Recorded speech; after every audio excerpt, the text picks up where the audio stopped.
कई बंदे जाणगे पीर साहब कोल मौलवी साहब कोल तवीज दे कारोबार नहीं चलता।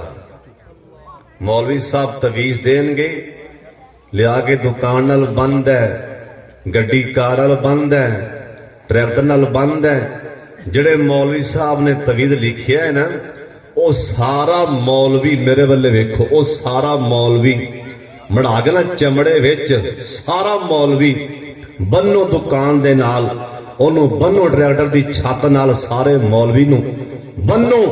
अल्लाह दी कसमे गारंटी नहीं दुकान चले या ना चले, गारंटी नहीं तेनू जॉब मिले या ना मिले, गारंटी नहीं ओए तेरा कारोबार चले या ना चले।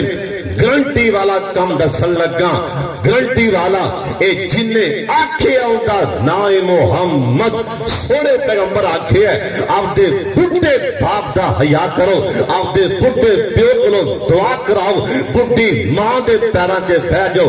सोने पैगंबर आखे है अल्लाह कारोबार च बरकत पा देवेगा। गारंटी है कि नहीं? लोहे वर्गी गल होए सुन लो, सानू अपनियां अखां ते भी शक हो सकता है, पर सानू पाक मुहम्मद की जुबान ते शक नहीं हो सकता।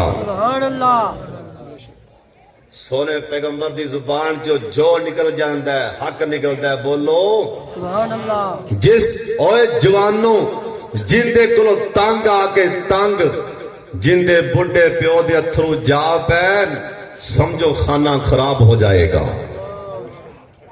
किते भलेखे किंदे कोलों तंग आके मां दे या बाप ने अथरू गिरा छड़े ना, मैं बड़ा तंग आ पुत्र कोलों, समझी जिल्लत दे दिन शुरू हो गए।